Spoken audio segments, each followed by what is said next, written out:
Sunday morning எழுந்ததே late. இருந்தாலும் coffee குடித்தா தானே அடுத்த வேலை ஓடுது. ஃபஸ்ட்டு டிகாஷன்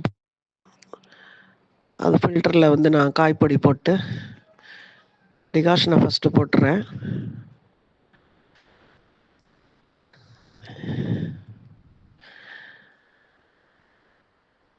தண்ணி அதில் வந்து தண்ணி ரெடியாக இருக்குது. வெந்நீர் போட்டு வச்சுருக்கேன். இது வந்து ரொம்பவே ஈஸியாக இருக்குது இந்த கெட்டில். அது ரெடியாக தண்ணி இருந்ததுன்னா எல்லா வேலைக்கும் ரொம்ப ஈஸியாக இருக்குது.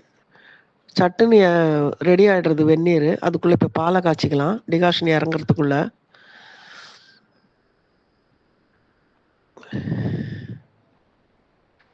கொஞ்சம் டிகாஷன் இறங்கட்டும்.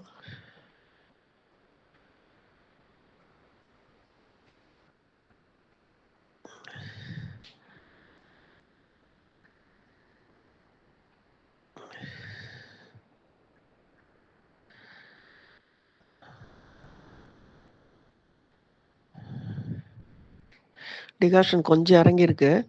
அதுக்குள்ளே டிஃபனுக்கு வந்து இட்லி மாவு எடுத்து வெளியில் வச்சுருக்கேன். அது கொஞ்சம் அந்த ஃப்ரிட்ஜில் இருந்த மாவு இல்லையா, அது கொஞ்சம் அது ஜில்லிப்பு போகணுங்கிறதுனால எடுத்து வச்சுருக்கேன். இப்போ அதுக்கு தொட்டுக்கிறதுக்கு என்ன பண்ணணும்னு பார்க்கலாம். காஃபியை குடிச்சிட்டு டிஃபன் வேலையை ஆரம்பிக்கலாம். டிகாஷன் எவ்வளோ இறங்கியிருக்குன்னு பார்க்குறேன். பால் காஞ்சிடுத்து. எல்லாருக்கும் காஃபியை கொடுத்துட்டு நமக்கு மட்டும் சண்டேங்கிறது லீவு கிடையாதே. எல்லாரும் வீட்டில் சண்டே என்ன ஃப்ரீயாக இருப்பாங்க. ஆனால் நமக்கு மட்டும் சண்டே லீவே கிடையாது இல்லையா. அதனால் இப்போ முதல்ல காஃபியை குடிச்சிடலாம். குடிச்சிட்டு டிஃபன் வேலையை ஆரம்பிக்கணும். மத்தியானம் லஞ்ச் என்ன பண்ணுறதுன்னுட்டு அது ஒரு கன்ஃபியூஷனாக இருக்குது.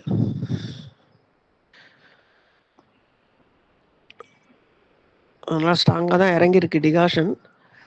இருந்தாலும் வந்து நைட்டு டிகாஷன் கொஞ்சம் எடுத்து வச்சுருக்கேன் பாட்டிலில். போராத்துக்கு அதுவும் கொஞ்சம் கலந்துக்கலான்னு. ஏன்னா கொஞ்சம் ஸ்ட்ராங்காக இல்லைனாக்கா யாரும் காஃபி.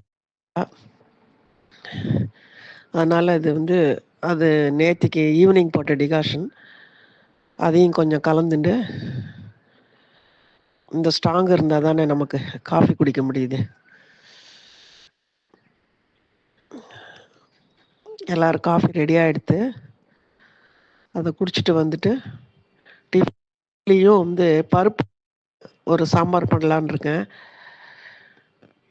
இன்றைக்கி பருப்பு போட வேண்டாம் அப்படின்னு வெறும் தக்காளி வெங்காயம் அது வரைக்கும் போட்டு பண்ணிடலான்னு காஃபி குடிச்சிட்டு வந்துடுறேன்.